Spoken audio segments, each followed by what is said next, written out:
Welcome to Flat Earth Debate Live. I'm your host, Nathan Oakley, and if you are new to this channel, or you've not done so already, then be sure to subscribe, hit the bell notification icon, and join button if you'd like to become a Nathan Oakley 1980 channel member and keep up to date with the Flat Earth Debate. If you'd like to support the channel, there is a super chat that runs alongside each of these shows while they are live, and there's also a PayPal, Patreon, crypto, and thanks button in the info box below the video. Most importantly, if you'd like to join the discussion, simply mute the page you are currently watching, then click the link in the info box below this video to join the panel and express your views on the nature of Earth. If you do join, please don't swear. If you do, you'll be ejected, and if you are, please don't try to rejoin the stream using sock accounts. You'll be warmly welcome back on the next stream. Please also share the show on social media. Sharing the show obviously increases the live audience, but this in turn increases the chances of a more diverse panel, so please share the show on Facebook and Twitter. Now, we are joined by the Adam Meakin, Righteous Force, Refracted Curvature, Neil, 10th Man Rising, Gravity is Not a Force, and a whole bunch of people in Discord, so welcome one and all. Morning. Morning. Whoa. Who's gravity is not a force? The Sleeping Warrior. It's me. Do a bit of I knew housekeeping. it. Welcome one and all. Any evidence of a physical geometric sphere edge? It's a horizon, formerly known as Earth curve. Not one bit. As a matter of fact, just to allude to what Neil was saying, you ever notice on those landscaping scenes they show between sets of a movie you're watching, they always show you 180 degrees of that circle, and it's total horizontal leveled plane from the left to the right, from 50 to hundreds of miles out in that city landscape, depending on where the city is that the movie's talking about. They tell you right there. No curve, you don't negative understand curve. what you don't understand. What it's actually showing is there's a bulge in the middle of the screen at all times, and as you move around, the bulge moves around with you. It's just too small; you can't see it. Oh, surface level is curved and eye level is straight. No, it's just the illusion of a straight line when it's actually a curved line, and there's a peak in the middle, and the peak moves around with the lens all the time. So eye You just level can't is see it. So eye level is an illusion of a horizontal baseline. No, I'm just saying that there is curvature there. You just can't see it.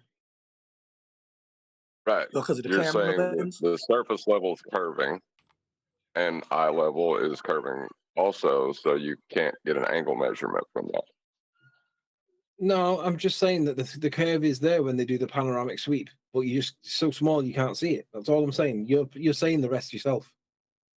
Okay, well, how do you Because of the get a camera lens, differential right? between eye level and sea level if you have curved lines? Just calculate it, of course. Now, how do you measure it? Alberuni. Alberoni used a flat plane to get the height of the mountains and eye Well- level to get the differential between surface level and his But eye. he did get the measured angle though, right? Absolutely. Okay, so it's back to a globe. No, So Anthony, you're no, saying you can't go back to a globe with that. It's two flat planes, not a globe. So did Alberuni get a measured angle? Yes or no? Yes. Then it's globe. No. yeah, you're claiming it's physical though. You're claiming the horizon's physical, and that can't be true because it's always moving. It's never in the same Interest- place. Interestingly enough, today's video review will be on the subject of the astrolabe, which is what supposedly Al-Biruni in a story used, and that will be the tell of tell-alls. Any evidence you can acquire an elevation angle measurement from a curved baseline? Hello. Can you hear me? Anthony? That's a negative. Can you, Anthony? Hey, and Let hey, Anthony answer. hey, Arwin. Hello, guys. Hello. Elevation angle from a curved baseline. I mean, you could probably draw it, but it wouldn't be really correct, though. So you could probably do it if you not really do it, but think of it as doing it. But I mean, a computer's not going to buy that, though. They're not programmed to do that. You'd have to like program the computer with doublethink. If you put a flat program. line on top of the curve and use that as a horizontal baseline, then you can probably get away with it. Right, something like that. What's the nonsense here? An angle is two straight lines meeting at a vertex. A curved line does not at all equate into an angle. No, you just draw a straight line on top of the curve and then take it from the straight Right. line. But as long as the curve's underneath it, then we live on a globe. Right, Right, you as just need long to as it's draw not a horror refracted. line. You just draw the horror line and use that. Don't refract it though, because that would just ruin everything about that. We don't refract the horror line. Everything is already refracted. What do you mean by Hey, horror line? Aaron, What do you mean whore line? You mean horizontal? the horror. Horizontal. The horror Horizontal value. HOR. contradiction in terms. You don't bend horizontal. Right, they're claiming to put a horizontal on top of the sphere and get the angle from that. But then they also turn, that's an angle to a sphere. But then they turn around and say refraction, which you don't have that tangent pointing to claim that.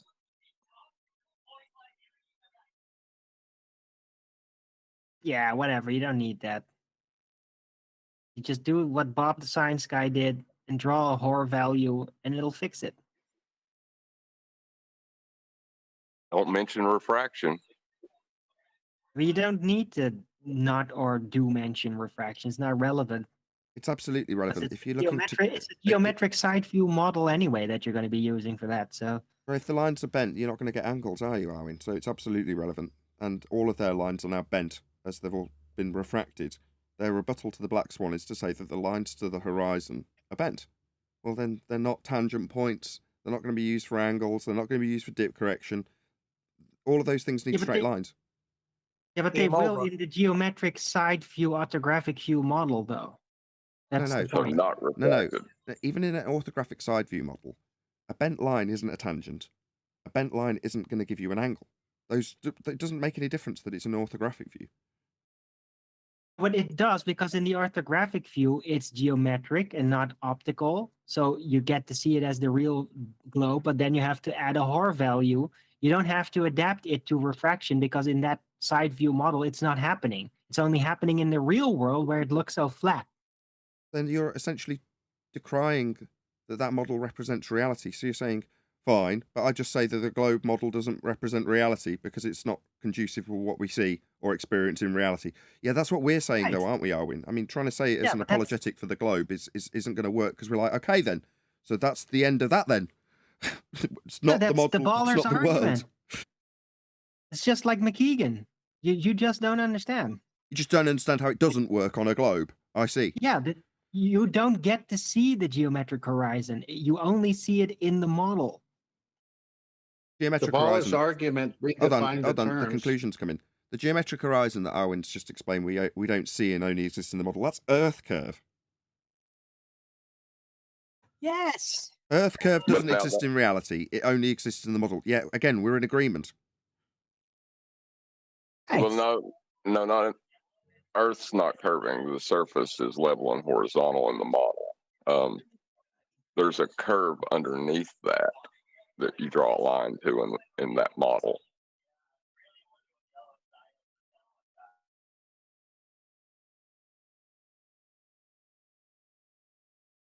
Okay, then. Yeah, but let's get back to the housekeeping question. No, it geometrically doesn't work. You can't have a curve adjacent next to a baseline.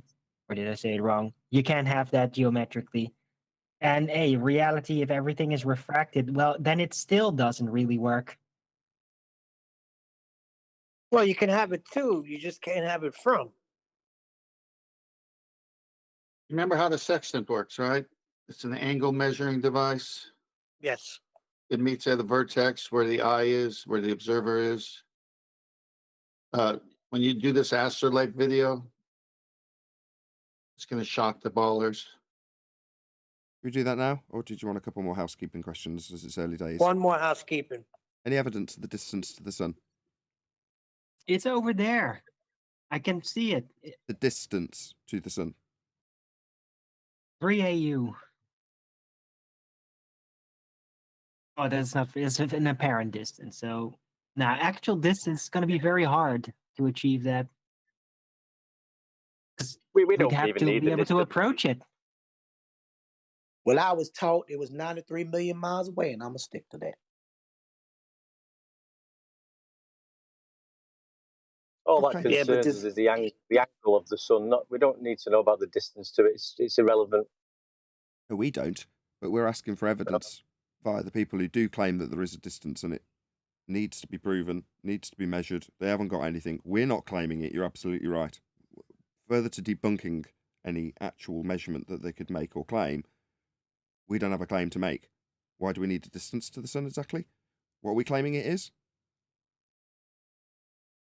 A line It in the is sky. helpful if you claim a distance for them. That way they can debunk your distance and keep their delusion intact.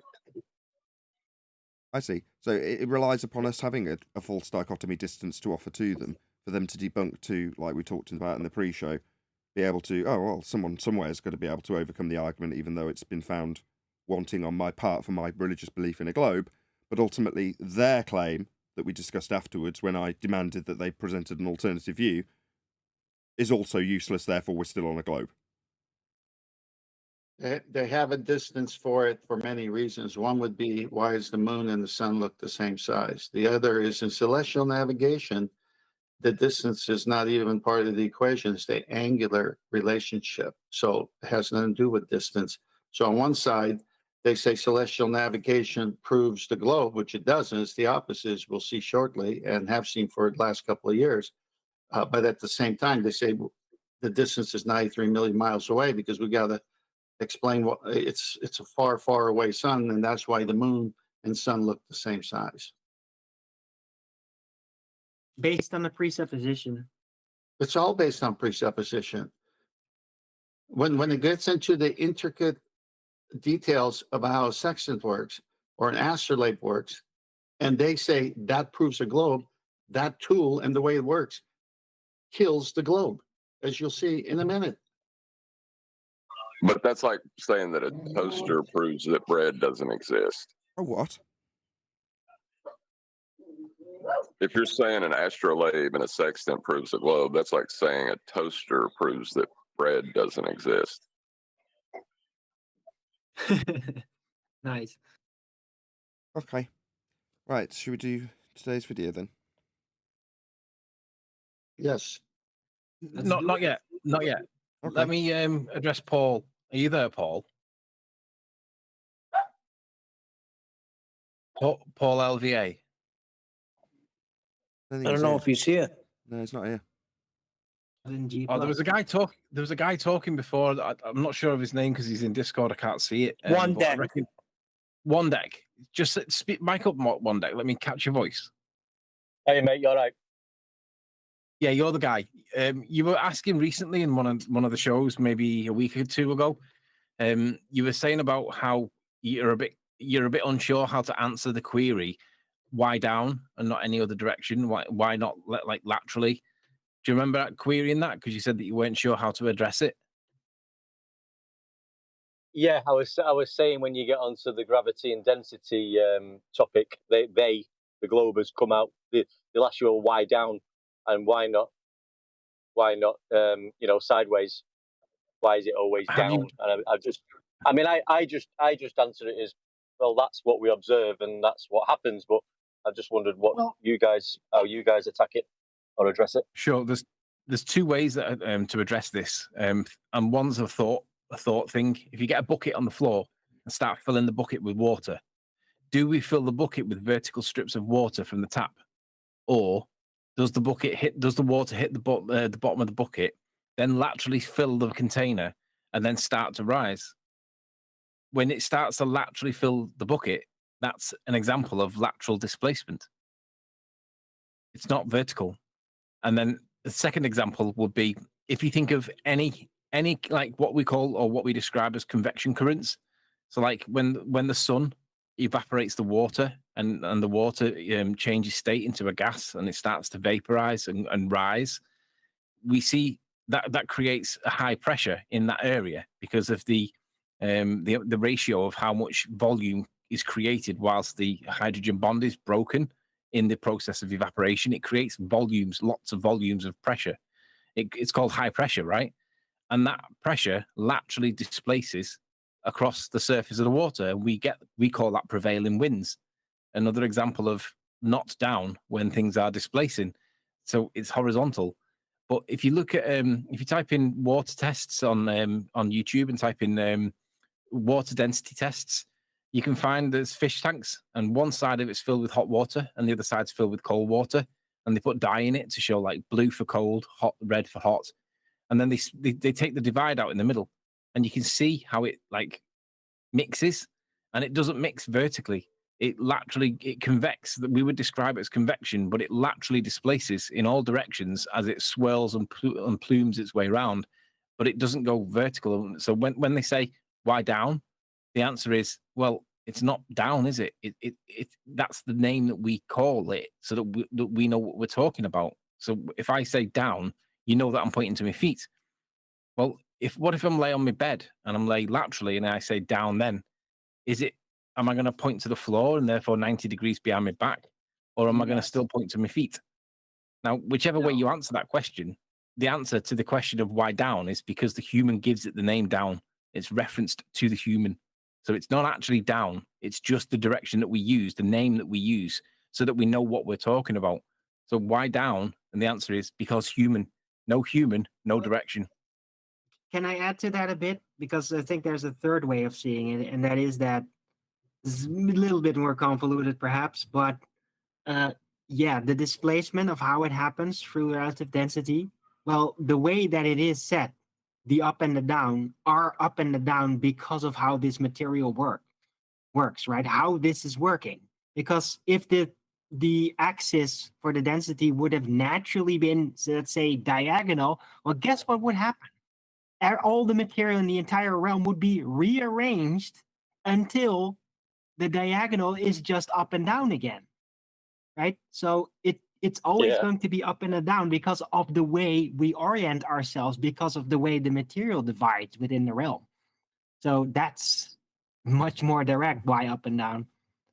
It's up and down because of the way it is. It sounds like a malformed question to me. Why down is why this, noun, it's malformed. Well, they think it's like why in that direction. Well, right? the word you're fishing for is relative. You're saying it in terms of relative density, but that's obviously the density of the thing that you're displacing versus the medium that it's in, as opposed to the relative direction with relation to you in your specific medium that you reside in. So for us, it's air. So generally speaking, when we say down, Anthony's right, you might be lying horizontally on a bed. Therefore, down is the foot of the bed, as opposed to the floor that you'll step out and stick your slippers on. Right? So it's relative to you.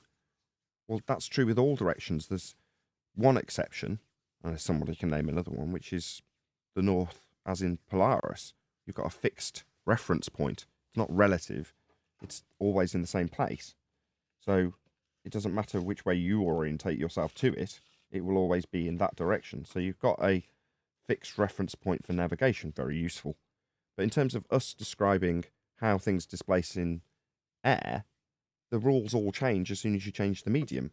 You go to water, and obviously the direction that something may have gone down in may go up now that you're in water, you included.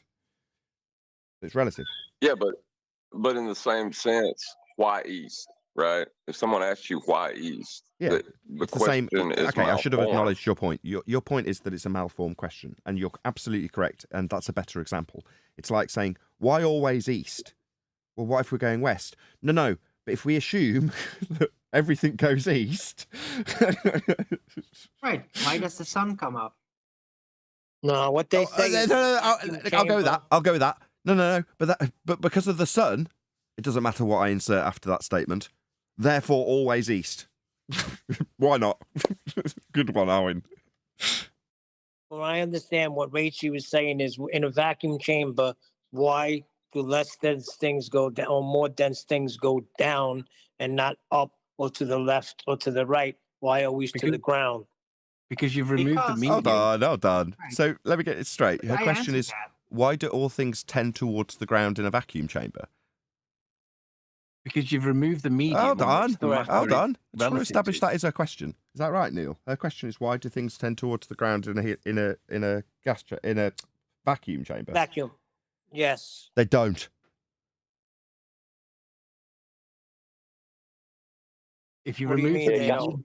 Gas well, would he's be, talking about wouldn't gas molecules. So So I yeah, introduce they it. go- Hold on. They Gotta- fill the available value, right? why is there 4 people talking? The assertion is that you're introducing stuff into an empty space, a vacuum, and that it will tend to the ground. What, with gravity? Or with the world going up? No, gases are dispersed in all directions when you introduce them to that space. All vectors. You don't get a puddle of gas in a vacuum chamber when you introduce it. It's absurd. Sorry, Rachie. Right. Right. But the balloon that it was inside of goes to the ground, right? Why not to the left or why not to the right? That's what Because they're it's saying. more I don't dense. get it. And it goes down, and down is all right. down because it is down, and that's the way it's oriented because it is that way. Let's make it easy, right? So we can reference it easily, right? You're all familiar with the egg test, right? And that was one egg in one jar, and it was showing one position, one set of facts, right? If I'd have put a second egg and it was identical to the first egg, if I put a second egg in that same solution, would that second egg be on top of, below, or would it be alongside of? Someone answering then. That Anyways. depends if there's gonna enough stop to this. maneuvering room for the egg to be alongside it. Okay. in Just, the thing. maybe I can put this question to Rachie. Do you want to round that out, Anthony? Go ahead. So if I put a third egg along, like in that solution, would it be above, below, or would it be in the same position as? And the answer is it would be in the same position as. What if I put 100 eggs? Would it be above, below, or in the same position? It'd be in the same position. But there's a limit to how much the position can be because there's a container, right? It's only so big. But the point is, they start to laterally displace by virtue of the medium relative to the matter. So if you remove the medium completely, but you've got matter that's not a zero value, it's a positive value, it's a something rather than a nothing, it's going to displace that nothing value because by virtue of its own mass or matter. But then if you have lots and lots and lots of them and they're all in the same position relative to all their other friends around them, like the egg scenario, then you get lateral displacement. You don't get up and down, you get lateral. It's all relative to the medium. Fascinating. But And you're true. still- Just one sec. Sorry. In regards to the general nature of the world that I experience, Anthony, how is this relevant? Is this in backing of some claim that you're making, or what? Why are you telling me this? Well, it was just referencing Rachel's query, why down? I mean, you can look into the sky. and Perfect. you look at That's all I the needed. cumulonimbus Thank you. clouds, That's all I and you needed. can see that they're all That's all I needed. Yeah, that's right. It was just Rachie. Yeah, I was going to hand over to her, but I wanted you to round out your point because it was valid and true and correct.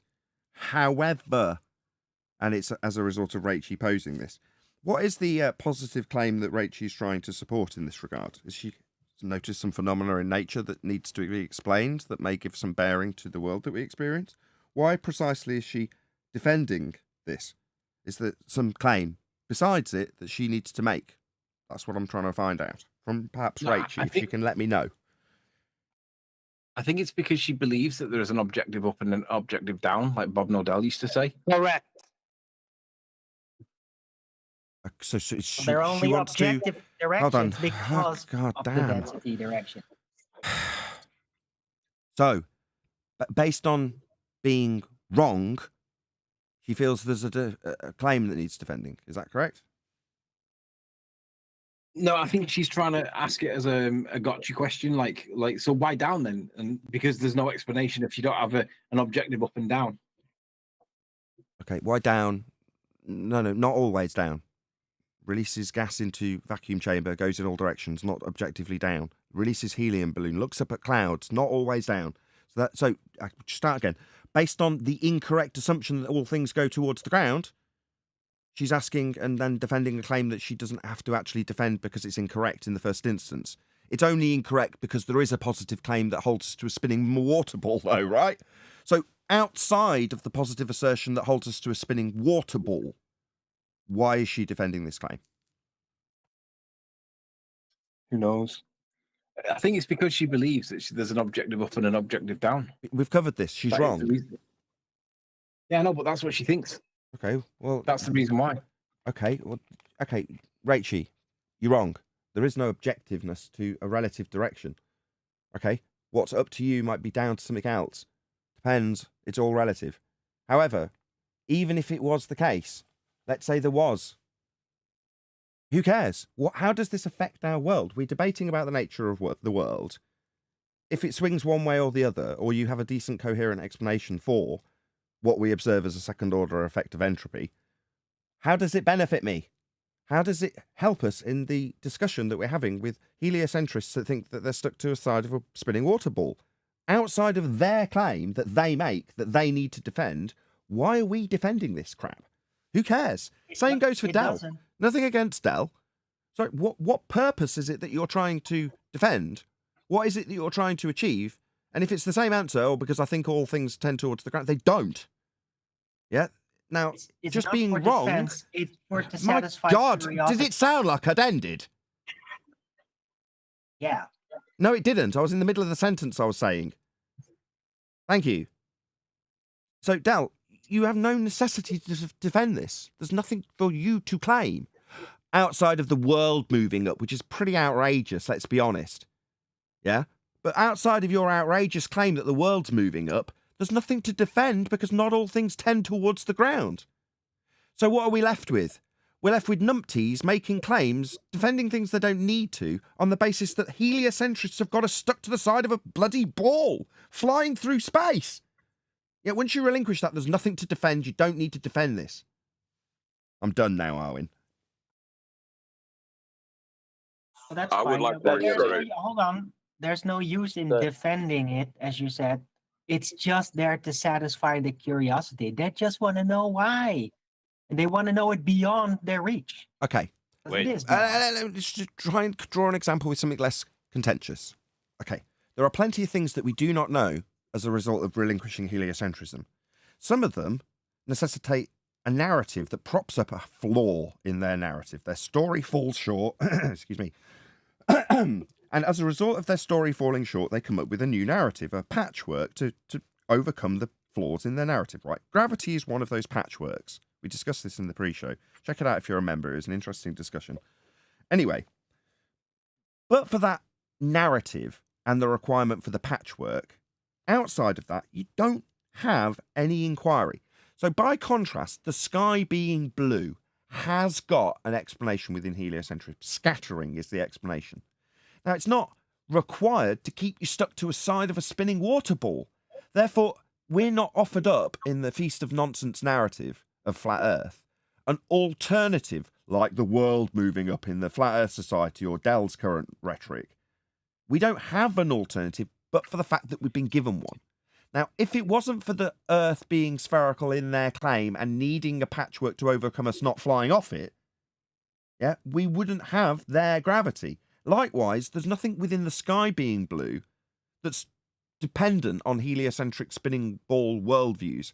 Therefore, we're not suddenly fascinated about figuring out why the bloody sky's blue. I'm not arguing about it or coming up with narratives about the Earth flying up towards it, causing a shift in the colours that we see.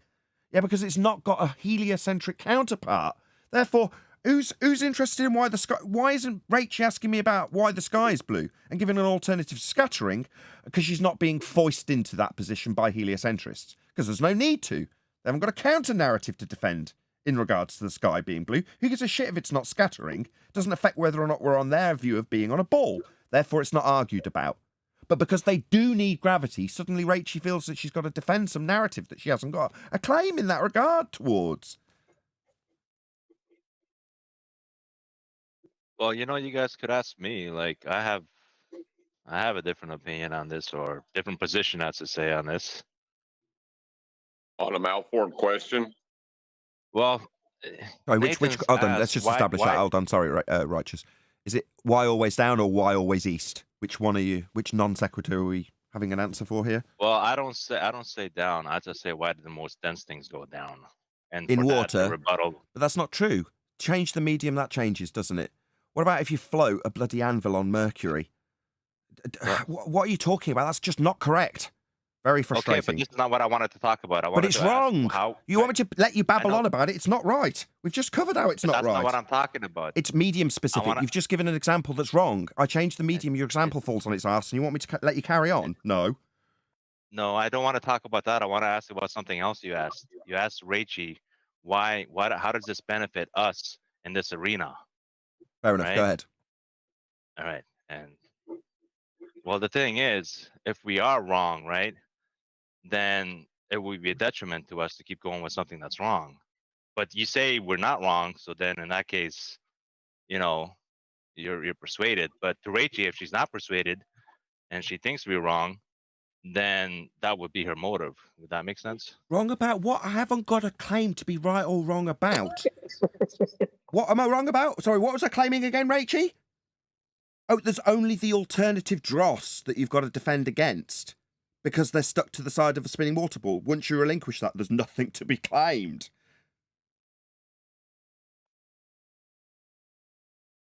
Can I just say something? So I know it's getting a bit, but thanks anyway, Sleepy Murray, for giving examples. Appreciate that. But when I've discussed it gets down to me with some globers where we established that in air, the medium of air, if something is on Earth, if something's more dense than air, it goes down. Okay, and that affected my flat Earth worldview because I've got a claim in it in what regard exactly? No, I know, I agree with you, and I just say, well, that's just what happens. That's what we observe, and we can do experiments. And in air, if I hold a brick and drop it, it's more denser than the air, so it falls. Okay, now they ask me, well, why you're whistling past me. I get that one, Dick, but this is entirely moot from my side of the fence. Who cares? Oh, so you've explained that. That's very useful. Was I asking?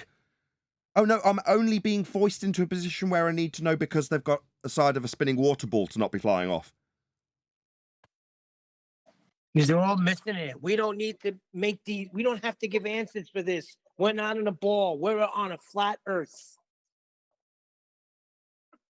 So, you know, when you just said, when you just said then, why does an object go down? And it's the medium. You were saying about the medium.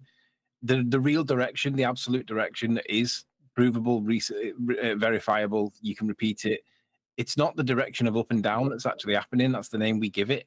It's actually more dense and less dense. It's finding its point of equilibrium. Like, so when you pull the egg, like if I was to press down on the egg and let go of it, it'd go back to the point that it was in before.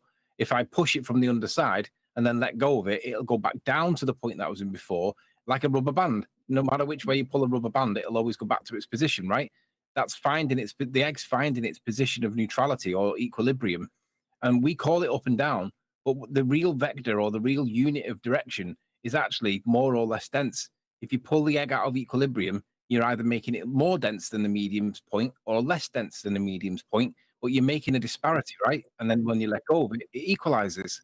And that's what you're actually seeing, more or less dense. And that's the direction, not up and down. Yeah, I love this point in the argument where it gets to, we have to figure out what gravity is. We have to figure out how it's superseded by bending pseudo force space. Then we have to figure out how that and the speed of light's debunked by quantum mechanics. Then we have to get to the point where suddenly we're regurgitating feast of nonsense crap that we don't have to make claims about in regards to a contrapositive claim about a non-gravity on a flat Earth. Then I can come along and go, this is all pointless.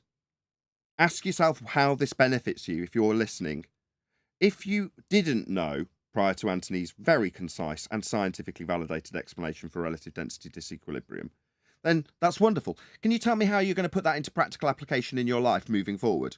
What's that you say? Flat Earth can't be put into practical application when you can save your life with it with navigation? Yeah, I'm pretty sure you can. But I'd like to know how this is useful to me. As a flat earther, if I agree, disagree, argue the toss with Dell about Earth moving up, and his positive claim of that outrageous nonsense, where does it benefit me? Where's it useful? Where's it put into practical application? How, beyond knowing that it's a second order effect of entropy, How is it useful to me in this discussion about the nature of the world? Can I ask the sleeping It's warrior a it's question? useful for debunking globers. Oh, Well, I just like perfect. to- Got there immediately. Who needs thanks? Who said that? That was me. That was Duncan. Perfect timing and immediate. Couldn't thank you enough, Duncan. Indeed. So it's useful for debunking globe, which is why I haven't stopped anybody from giving the concise renditions of all of these exploratory investigations that they've done to figure out second-order effects of entropy, in this case relative density disequilibrium. Very useful for debunking the positive assertion made by the globe that they're stuck to the side of a spinning water ball flying through a vacuum because of a non-force force that you can think of as a force that isn't really a force, it's a bending 4D conceptual medium known as space-time. Once you've debunked that, stop! Don't go on to claiming that the bloody Earth moves up at 9.8 meters per second, as per Einsteinian pseudo-force space, and indeed the Flat Earth Society, because it benefits you zero to do so. It doesn't benefit anybody, in fact. Doesn't give you any practical application, doesn't give you any useful tools to move forward with. It's a useful folly, which is a contradiction in terms it doesn't have any use for you, the audience, or me debating this subject, beyond debunking the claim that you're stuck to the side of a bloody ball. Thank you, Duncan. And was I your might query? add, I just want to add, I appreciate you, Anthony, for your concise. I want to concur with Nathan. Your concise explanation of this whole scientific reality, because now it explains to me how to explain to my child why Yeah. the ball with the air in it What the hell's going on with surfaces the... the surface Have of you the turned into water. some It deep won't. south horse wrangler? What's with the Your accent? voice changed. What's going on? His voice just changed. Dang, Just let me speak. Rastafarians. Let me speak, please. Now I can explain to my child why the inflated ball, comes to the surface so abruptly and so spontaneously, because if you think about it, the ball is solid matter, the water is a liquid matter, and then there's air that is a gas matter in it. So when you talk about neutrality and equilibrium, the ball don't know where to go. It can't sink because it's not because This the is water deeply will unnerving. prevail. I don't like hearing a brother with a deep southern twang. This is horrible. I don't like this. This is making me very Yeah. uncomfortable. I concur. Y'all get my point. It's like that whole definition of the neutrality and the equilibrium is like the ball's right there. It's like, you push it down, bloop, it comes up to the top. You drop it in the air, bloop, it hits the water, doesn't go any deeper. It's right it's at the point of equilibrium. It's like, what do? I got Well, air in it. I can't rise. Not I really. got.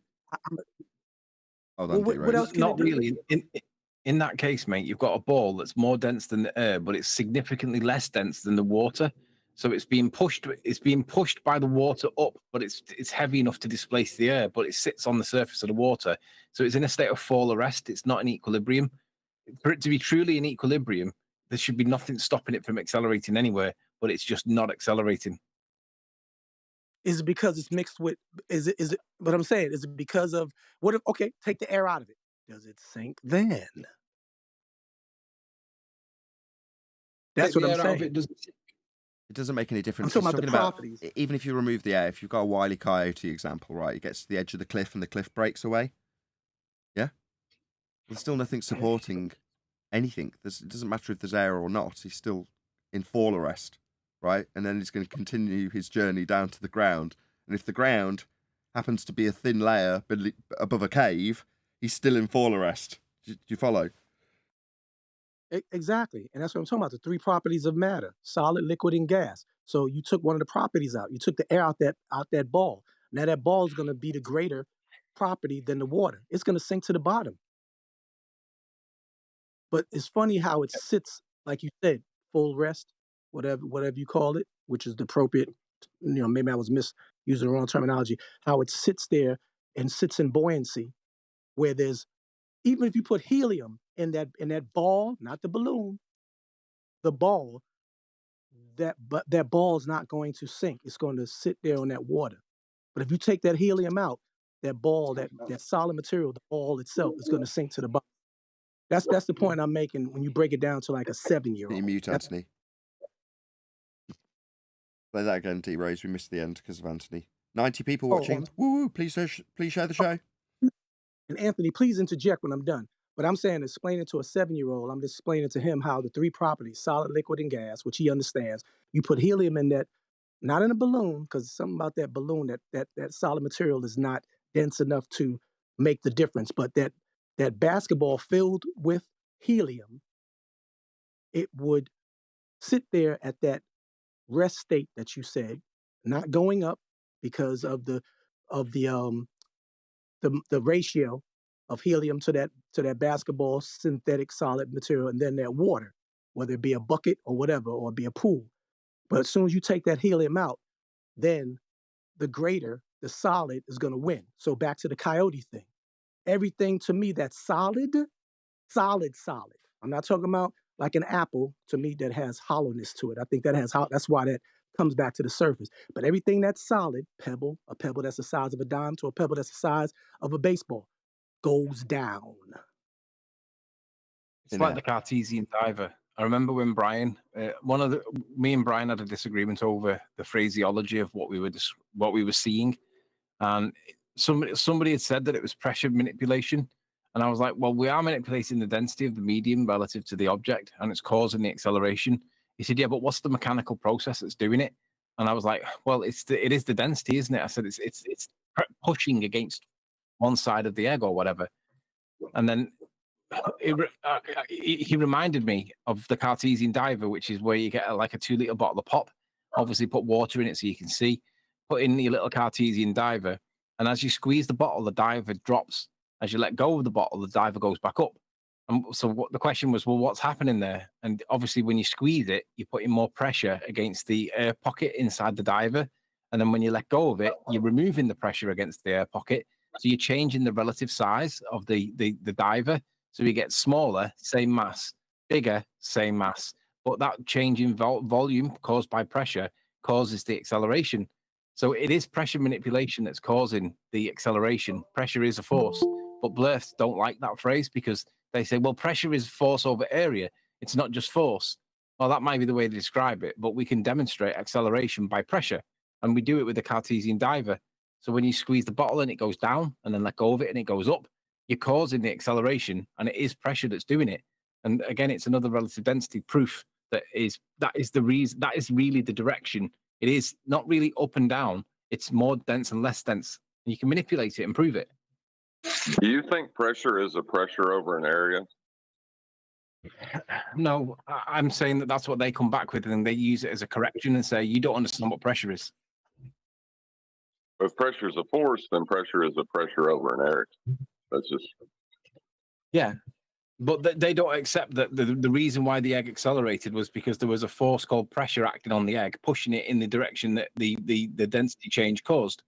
They think that it was buoyancy, right, caused by gravity pulling on the medium. I think it's a good time to start the video. I just want to check before you do if Brian had anything to add, because he's joined at a particularly, a point that he might want to tail into. Yeah, he was listening. Yeah, I just came in. Are you talking about structural support? Kind of. Get him, Brian. Get him. Kind of. No, we're definitely not talking about structural support. No. Talking about pressure. What are you talking about? Sorry, Nathan. Go on. Talking about pressure. And when you say pressure, the pressure just in general, or what specific? Like pressure in what way? I was just saying that me and you had a conversation at one point where you were describing it as pressure manipulation, and you were describing the mechanical process that, what was it that acted on the egg? And you'd said it was pressure manipulation. I think you'd heard it from somebody else that was pushing it, and you'd presented it to me, and I was like disagreeing with you at the time. But like since then, I've realized that it is actually the pressure that's causing the acceleration, and we can prove it with a Cartesian diver. If you vary the pressure, the Cartesian diver will accelerate. If you squeeze it and make more pressure, he'll drop. If you let go of it and reduce the pressure, he'll accelerate up. We call it up and down, but really the direction is more dense and less dense relative to the medium. What I like, as you know, I I describe the effect as structural support. But as it like, I know that's controversial here, but it's just the most intuitive way to describe it. It's like with the incorrectly. objects, The most intuitive way can't be incorrect. It's just the medium. If you look at objects that are weighed in a vacuum, they weigh more. That means there is a buoyant effect being given to objects in air, because air is constantly moving in all directions, and it has a density of some kind. So there is a buoyant effect being given to it, to an object in air. The same way is there is a buoyant effect being given to an object in water and The other problem things. with that phrase, though, if you describe it as a buoyant effect, that's just basically using their words to describe gravity, right? But what we should actually describe that as, what we should say is the object in the vacuum weighs more, because the minute you put a medium in, and the medium has got it's got matter in it. It's got I don't want to use the word mass because I know someone's going to say what's mass, but the medium has got matter in it which acts on the egg. So like because the matter, the thing in question, density. You're right. It gets less dense.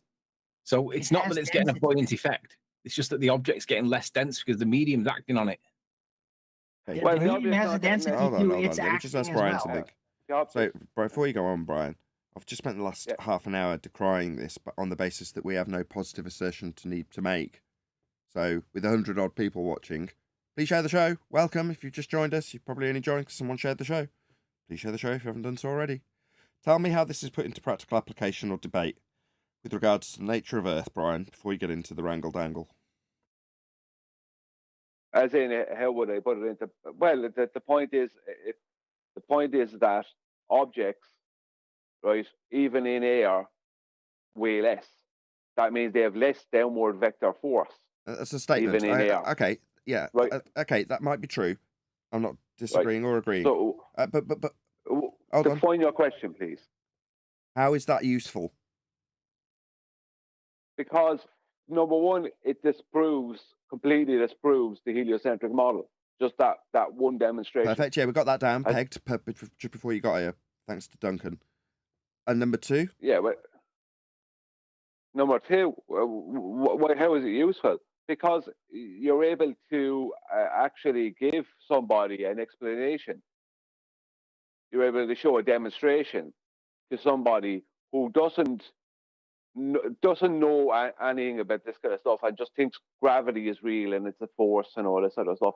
You're able to show somebody or show an audience that this demonstration proves that is not true. That's the same as number one.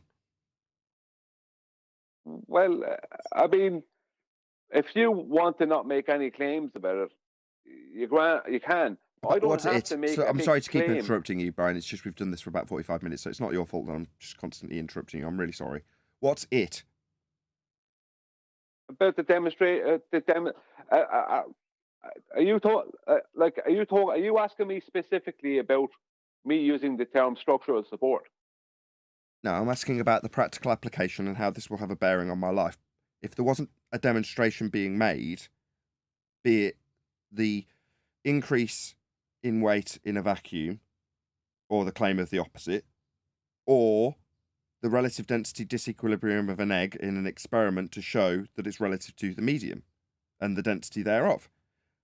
Upon doing that, where's it practically useful for me?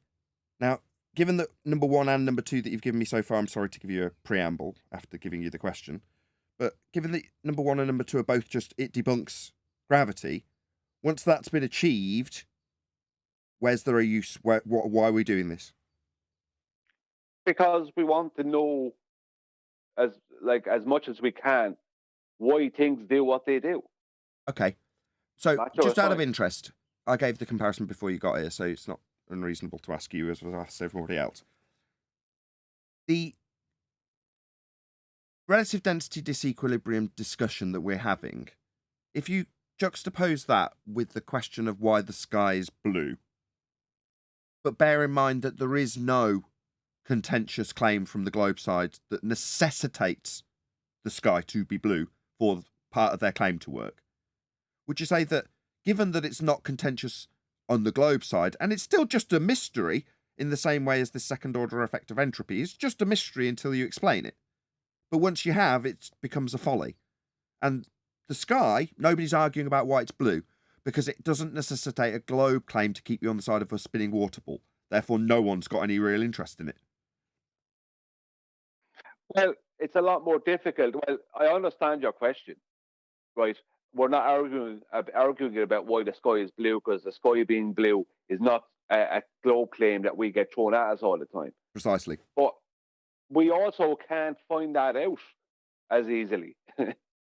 It's a lot easier to find out, at least up to a point, why things do what they do. Even if we can't get to the actual cause, which is maybe something to do with entropy, we can find out more. I disagree. So we can. No. You said it's not. It's too difficult to find out what the sky is blue. No, I postulate that given that I spent 18 months listening to Arwin and Sleeping Warrior argue back and forth about this, I've seen dozens and dozens of people trying to claim they've got experiments in various different aspects of various different claims. Some outlandish, like the Earth moving up or spinning. Some not so, in the case of just explaining relative density disequilibrium with no positive assertion to need backing when that's done. But I don't agree that period of time, which is lengthy, to get to the point where I can summarize it with just a few short words, has any practical use. I just don't see that was needed or easy, and it would have been just as arduous to explain why the sky was blue. And there's a good chance that had that have been in the forefront of our mind because globers needed it to be, because they needed the false dichotomy to argue against us with, then we'd be all talking about why the sky was blue and have dedicated our time to it. The only reason we have, and for what? That's what I'm getting at. For what? All of the arguments between Arwin and Sleeping Warrior were only useful to debunk the globe's necessity to have a force holding them to a spinning water ball. Now that's over. I don't know why we're even here. It seems a bit suspicious that Dell's suddenly talking about upward rising Earth bringing the positive assertion to our doorstep as flat earthers. Not that I'm claiming anything nefarious from Dell, I just think he's making an outlandish claim about Earth moving, and it's equally as outlandish as the Earth spinning. Well, isn't that useful for the people who necessitate a force holding them to a ball? I think the bit that we're missing here is that hang on. The bit that we're missing is that this topic about the egg and the density of the object and the medium and all that because that's not part of their narrative, it really excludes them from it, because it's got nothing to do with them. They believe that the egg moves because of gravity and buoyancy, right? One's acting on the medium, one's acting on the egg, and so on. But when we point out that it's got nothing to do with that and it's actually something else, it's just the relationship between the medium and the object, then they're excluded from it. So like the benefit of talking about it is really within our own circles, so that people that are in our own circles can expand their own mind and go, well, why does it do that? And then you explain to them what, and then they go, oh, right, yeah. So it's beneficial for our own side to answer those awkward questions that they don't really know the answer to. Like the guy that was asking about why is it always up and down? Why is it always down and not laterally? And then we explain how it is laterally. But you hadn't thought about it properly. Yeah, it's beneficial to expand our knowledge. I agree. This is why, as I said earlier, I'm not going to stop you guys from giving concise, detailed explanations that do demonstrate that we do understand this, do have a contrapositive claim to make if we chose to do so, and we could even back that claim that isn't necessary with scientific validity. I don't disagree with it. I allow it. I'm not saying it's like my permission is granted for you to talk about this. I'm not saying it in that way. I'm just saying it is still useful for you, the audience, who are listening to this and hopefully absorbing some of the information, to understand everything that's been gone through, all of the arguments relative to disequilibrium, relative density disequilibrium, all of the debunkings of pseudo-force space and Newtonian mass attracting mass. They're all useful, but there does come a point where my point takes precedent over all of it. This is folly for us. Haven't we got better things to do? Can we move on to why the sky is blue now? If we're just looking to look at things that don't really serve us in practical application or debate, can we just move on to why the sky is blue? I'm more interested in that than why some things move down, some things move up, some things remain neutral. As interesting as it is, I'm lying. It's not. It's not in the slightest been interesting to me, because I don't have a positive claim to defend. I don't need it to be interesting. We can move on to the video. Hang on. Oh, I thought you wanted. This is too. It's gone past that point now. 10th. I'm really sorry. We'll do the video tomorrow. Fortunately, I haven't asked people to go and tell them that we've responded to it yet. But with 5 minutes left on the live show, it's probably the chances that we're going to do that tomorrow. It's not a response video. It's an educational video, and so we save it for tomorrow then. Okay. Or you could extend the live show. Oh, we might can't do extend it the on a live late show. We show? might indeed. If we can get over 125 people watching, there's 117 people watching now. It's not very much to get people to get us over 120. And let's say 130. Please share the show. Please share the show. Shout out to Vlad on Flat Earth, who super chat saying, "Happy belated birthday to my wife, Paula." Oh, my wife's called Paula too. I love you. Thanks, Nathan. Love to Paulas in general. You're all getting Happy love birthday. today if your name's Paula.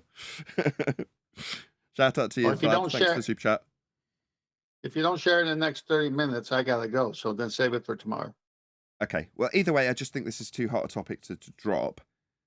Hot in the respect that I want to hammer this point that I'm making home more than anybody else who wants to interrupt me, which is to say that once you understand the arguments, I'm not saying don't learn the arguments. I'm not saying don't figure out what relative density is. I'm not saying don't look into upward rising Earth or spinning Earth or debunking Coriolis effect. I'm not saying any of those things. What I am saying is, once you understand how the positive claim on the globe side fails, recognize that you don't have any need to investigate any further unless you find a practical application for it. Unless you find it useful, in other words. Beyond that, it's a folly. If you don't know what a folly is, look it up. But it's been used practically forever. Since Archimedes' time, they've used density and the differentials between density in engineering and other things. So it's not as if there's no practical use for it. Like this knowledge has helped them construct things and do things and float boats. Like, I'm not disputing that, but I'm not saying it doesn't have a practical application. But in the same way, if we discuss the tensile strength of bridge structures and their steels, would that be useful to us now in debate about the nature of Earth? I think not. Oh, but if the globe had a positive claim about tensile strength, then you can be damn sure we'd be arguing our strawman position that we didn't need to be making defence of. It's like, what the hell? I need to illustrate this. Sorry, Brian. Go ahead. You just contradicted yourself, Nathan, when you said the nature of Earth. That is what we're trying to figure out. The nature of things, how it works. Because we were fed a narrative that wasn't true. Yeah, but now we know. So I'm saying, beyond having an outrageous claim that Earth's rising up to necessitate a force of down always being effect, which isn't true, we don't have anything further to do with this. If someone comes up and says, well, why is all things going down? Beyond me saying they don't. Well, how do you explain it? Explain what? It. What's it? All things going down. They don't. That's it. That's the end of the discussion for me. And when they're like, well, I need to understand why all things tend to the ground. I'll say it one more time. They don't. Okay, but what about when you say helium balloon, right? And they say, oh, that's buoyancy caused by gravity. That's a completely false statement from that person. I say buoyancy has nothing to do with their belief. I say what? Gas go down, go boom boom. The pools of the gases forcing the helium balloon up. I just debunked their overcome of my statement. And their overcome is to reassert their original position that I've already overcome. So who cares? I still don't have to make any claims about relative density disequilibrium or explain it in any way, shape, or form. It's not my burden. I'm a lazy man. I don't want to have these arguments. Once I've debunked gravity, I couldn't care less anymore. Yeah, there might be something in a future job that's really useful for me to know this, but it seems unlikely. I've got to be honest. Okay, I understand your position. You're just going to just purely debunk their position and not give them anything in any way, shape, or form of an explanation that you don't feel you have to give. Why should I? Then can't argue with you. Yeah, why should I? Why is the onus on me? Why is it suddenly my burden? Am I being paid to investigate this for them on their behalf because they've suddenly lost their paradigm that had kept them to the side of a ball? Oh well, you're not on the side of a ball. Do you understand and recognise that? Are you going to thank me for telling you? And no, you just want an alternative so you can debunk that. Sod that. People want answers, Nathan. Yeah, but I'm that's what I'm getting to. What about very quickly? Sorry, chocolate. What about Eleanor and Clover? What about them? You're going to want to be able to answer some of their questions. You won't be able, as a father. I don't think you're going to be able to go. I don't know to everything with them, because that's not going to be a debate situation. That's a totally unreasonable juxtaposition. You're juxtaposing. If it came to educating my daughters on tensile strengths of the materials used in bridges, then that might be a lesson that they get one day. But it isn't going to be related to the subject matter of the nature of Earth. It isn't going to be necessarily in a geography lesson. You know what I'm saying? In other words, just because it is practically applied in the world that we live in, doesn't mean it has any point in our discussion. And it's not coming up when it comes to the nature of the sky being blue, because there isn't a contrapositive that's needed to be defended and much easier to have us having a position on to argue against. Well, if you're just, you're talking purely within the arena. What practical use have you got for telling someone about relative density within the arena? Yes. At this stage, I can understand. Fair enough, I can understand that. But it is good to have some answer if there is an answer there that is provable. Yep.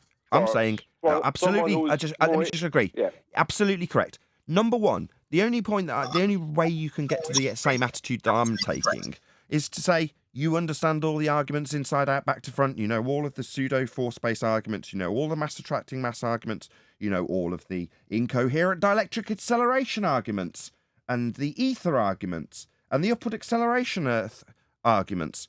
Once you've got all of that under your belt, you then get to a point you go, wow, that was a lot of education for no benefit beyond understanding more than I already did, which was implicit, that we're not held to the side of a spinning water ball. What's that? You still want me to argue about it? You're still demanding that I come up with explanations for you? No, I life's too short. No, I'm not doing it. What's that? You still need an explanation for all things going down? Let's just do it a fourth time. They don't. I get you, Nathan. I get you. It's almost like I get you, Nathan. It's almost like the Globers. They come to us like the students, and it's almost like they don't. They're trying to. It's almost like they're trying to do a gotcha question, but we need to waste our time with it because it's already all been debunked. I mean, exactly. Are you coming to me because you want to learn? And how do they sucker you into that? I'm just here to learn. What's your alternative position? You're here to learn? Oh, is this a course I'm offering? Pay me. Then you'll have some gratitude for the information. Then it won't just be you trying to contradict the information. If you're paying for it, you'll be grateful for it. Like all the numpties that pay out thousands to universities to learn about astronomy or astrophysics.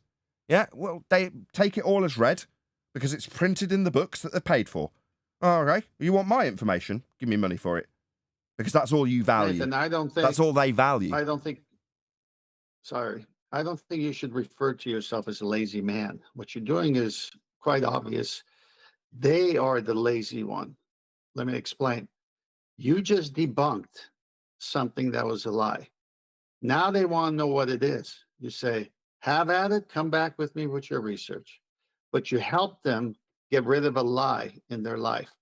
They're the lazy ones wanting you to do what they need to do next. So reverse it, please.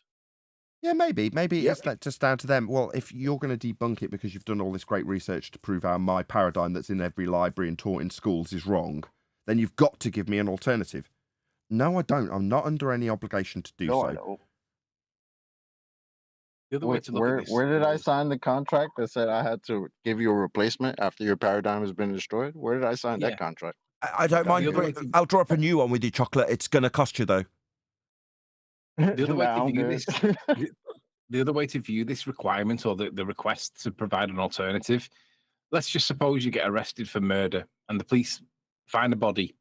You're the most important suspect. They think that you've done it. And then you give your alibi and they go away and they go, oh, yeah, it couldn't have been him. We were wrong. Do you then have to prove who did do it? Or do you just have to say to the police, fuck off? And of course, that's the answer. You don't have to provide who did it. You just have to prove that you did not. And you've got your alibi. Who cares? It's not your job, is it? It's their job to prove. Yeah, but they keep constantly putting the burden onto us because they still have a positive claim to defend that's failed. So if you can constantly get your opponent to offer alternative views for you to debunk, then you get further and further away from the fact that their position is untenable. Because you're listening to how the opponent's position's untenable when they don't even need to hold a position on it. Like Anthony says, why do you have an opinion on who killed him then? You weren't there, you were in a different state, you were in jail, locked up, you couldn't possibly have done it. Why are you offering me your alternative view? I'm a detective on the case. Don't need you to give me your alternative view. Oh, what? It's much more useful if you are the murder suspect to constantly push blame onto other people around you. Yeah, that's what's going on here. The culprits constantly want to push out the assertion onto other people to defend, because then they don't have to defend their murder rap that they've found themselves having to defend. Well, you didn't commit the murder, you don't have to defend it. You didn't claim that we're stuck to the side of a spinning water ball and therefore need a force to keep us there. But once you don't have that force requirement, there's nothing to defend. You don't need to find it out unless you're so inclined.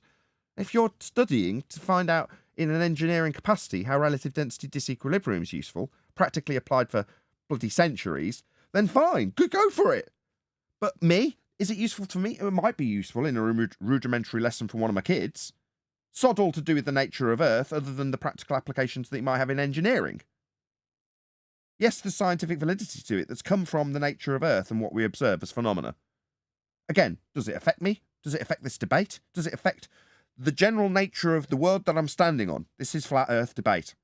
The answer is a very strong no. What's that? I need an explanation for why all things go to the down. No, let's do it for a fifth time. They don't. And once they reach that point of they don't, yeah, we're good. Because your claim was originally they do. So once we reach they don't, we're done here. Thanks. Yeah, but my son will turn around and say, well, if you're not going to give me any answers, you expect me to just say, I don't know about everything? You have to have an answer if it's not what it is. Your son's young. He hasn't learned what humility is. I agree. Yeah. I don't also- know why the sky is blue.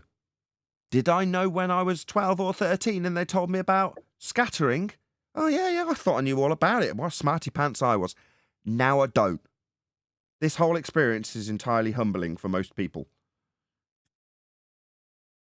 No, they told me why the sky's blue when I was younger. They said because the sun reflects off the Not blue again. water and it comes up in the sky and the sky's blue. That's what I was told. By your mum and dad, but they weren't giving you the heliocentric rhetoric for the scattering. My point is, I thought I knew, now I don't. That's a humbling experience. Most people don't want that. And your son's saying, I'm not going to be humbled. Currently, I know. And if I'm just going to have to accept that I don't know as an alternative, then I'm not prepared to accept that. Okay? Well, it's hard. You're right. He's right. A lot of people get to the point where they have to accept that they just don't know, and they can't do it. That's why we end up with a load of bloody flat Earth gurus. Ooh, hey guys, I was at Olive Garden yesterday. Not to swear away, and there was a family with a guy that had on a NASA shirt. Because you know where I'm at, NASA is right there. This guy, I got to see the pictures of all the Globers and the anti-flat earthers that came on your show. This guy looked like one of them. He was blonde haired. He had he had beady eyes. They were close to his nose, like his head was too big for his eyes. Oh man, I didn't want to dare take my phone and take a picture of it and post it up there, but he looks just like somebody that you put on your little skits in the background on your screen when you're doing the show. And I didn't want to approach him either. I was with my family and my wife, she would have definitely thrown a plate at me. But I think he was one of them. I gotta scroll through the shows to see who you had on the show. I think it's a perfectly reasonable stereotyping fallacy to say that they're all hamster-faced dweebs. No, If your wife, not all. if your of wife threw a Not plate all at of you, if your wife threw a plate at you, your face would be in disequilibrium. Yep. But I remained silent. I just kind of like looked at him. I was like, this guy looks familiar. Well, it was Because you'll dick out an argument. unexpected I didn't want to. See, I didn't want to, but I wish I had on the shirt that had like the old, the NASA anti-NASA type of thing. So he could have maybe struck up a comment. If I was by myself or with my fellas, I would have definitely struck a conversation up. But I don't like to do that around her and the children because she'd be like, "Oh my God, could you not?" Alrighty then. With that, I'm going to say if you are watching this on either Nathan Oakley 1980 or Nathan Oakley premiering streams, then stay tuned as there will be an after show to follow. Unfortunately, though, if you are watching this live, this is where we bid you farewell. Another massive thank you to all of you. Smashed the super chat, liked, commented, shared, subscribed, joined as a member, hit me up on PayPal and all that good stuff. Another massive thank you to today's Discord and G Plus panels for making today's live show possible. Stay tuned if you're watching on an after show. I've been Nathan Oakley and I will see you all in the next video.